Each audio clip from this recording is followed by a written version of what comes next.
I don't think Indiana's a great matchup for Ohio State. Now, that doesn't mean they're going to win. That doesn't mean they're going to beat Ohio State. It doesn't mean they're going to cement their place in the college football playoff. It just means that I don't think Indiana's a great matchup for Ohio State. The one thing the Hoosiers do really, really well is get their players in one-on-one matchups. If you watch Indiana play, and it will be somewhat familiar to Ohio State fans on Saturday, that it's essentially the Urban Meyer offense. It's a power run, spread option, not necessarily chucking the ball horribly downfield all the time. Dink and dunk, take what the defense gives you from a spread perspective. It's Urban Meyer's offense, essentially. And what they do really well is get players in one-on-one matchups.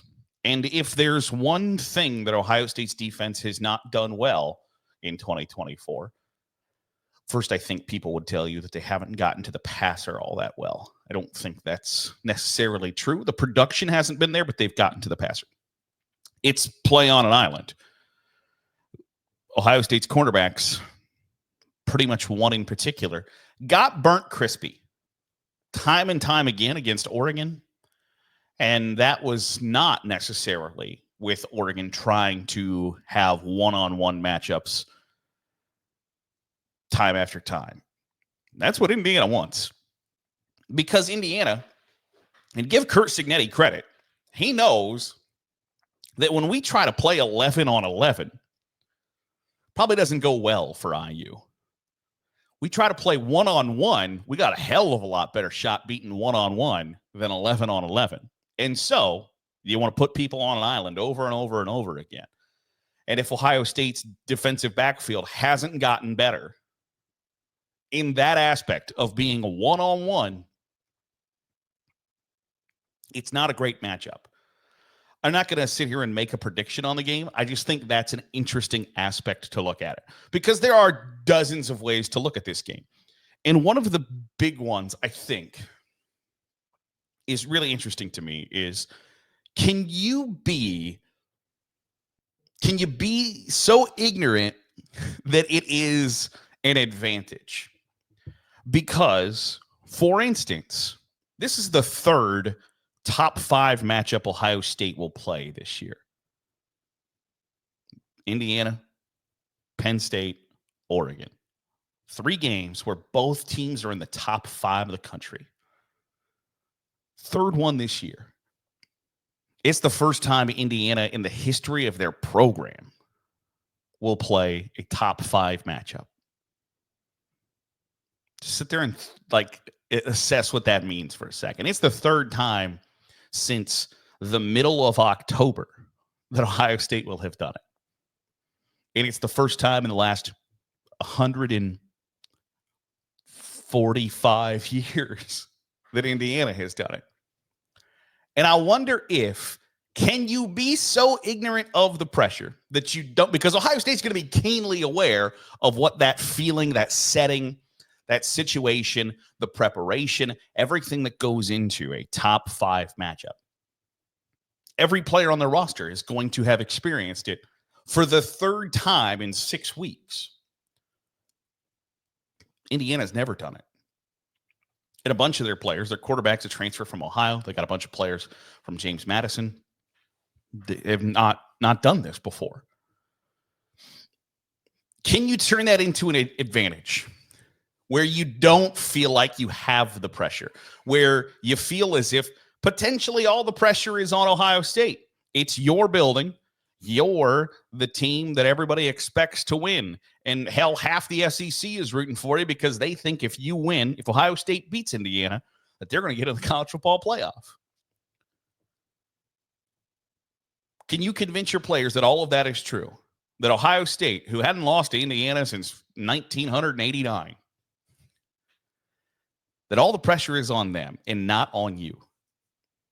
I wonder if that is possible, because I think it probably is. I think you can convince a college football roster that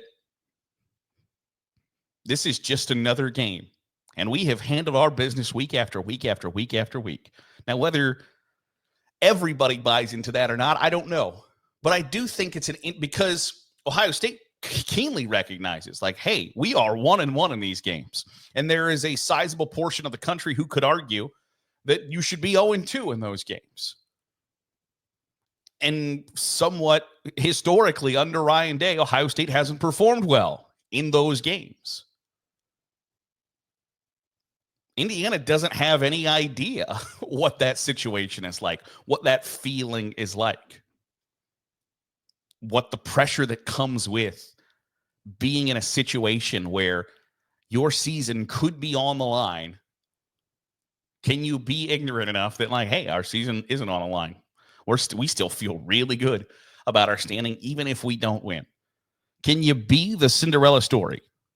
Because I think it's a super interesting dynamic where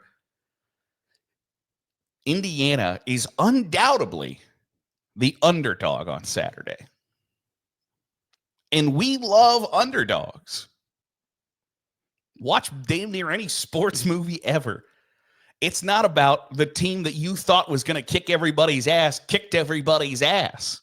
That's generally not how those stories go. Indiana is and also ran in the college football landscape. But there are a group of 5 programs who have more history, success, and tradition than Indiana does in football. They're undefeated. They're in the top 5. And damn near any other year, Indiana is America's team. And yet, there's a sizable portion of the college football fan base that despises Indiana. That despises that they are the number 5 team in the country. That is disgusted by the fact that they could even be considered a college football playoff contender. I think you can use that to your advantage. That we are the underdog to the point that nobody believes in us. And the reason they don't believe in us is because they hate us. I think love is a really powerful emotion. You know what's the second most powerful emotion? Is revenge.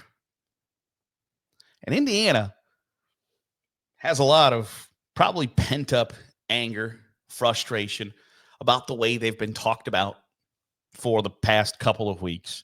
Because at first it was a cute story. Look at what Curt Cignetti's doing in Bloomington. Holy cow. What a nice little story. And then they just kept winning.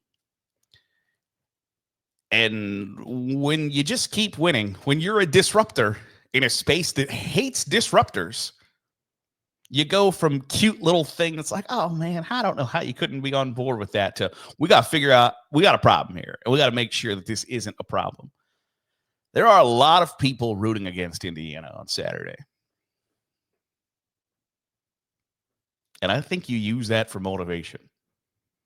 So I think you couple with the fact that they want to play one-on-one on the outside and that Curtis Work has not beat himself, has not led Indiana to beat themselves, coupled with a really interesting mindset. And there's 2 ways to look at the top 5 matchup thing. You can either say, we've never done it, so it's not going to be intimidating to us, or you're pretty much completely intimidated by the situation. I would lean more towards, just from watching them, that they would be more towards the like, yeah, it's just a game. It's just a big game that we're going to play. It's not a top 5. If we lose this, our season is over. If we win, I don't think they're going to enter with that mindset. Again, I'm not saying that Ohio State loses to Indiana by any stretch of the imagination on Saturday. I just think the way they want to play is not necessarily a good matchup for the Ohio State defense. That's not to say anything for the Ohio State versus Indiana defense matchup. But don't be surprised if it's a game on Saturday. I think we might be in for a pretty good one. And I wonder what the reaction is if we are. If it's a close loss for Indiana. What do we do then? We just might have to talk about that on Sunday. Want to know your thoughts? Drop in the comments below your score prediction for Ohio State, Indiana. What do you think is going to happen in the Horseshoe on Saturday? Would love to hear your thoughts. in the comments below. That'll do it for today's episode of the Daily Huddle. Appreciate you making us a part of your day, however it is, wherever it is you're doing so. If you're watching on YouTube, hit the subscribe button. Make sure you're getting all the great college football content we're pumping out. If you're listening on the podcast feed, drop a 5-star review. It goes a long way in helping out the channel. I'll see you on Sunday for another episode of the Daily Huddle.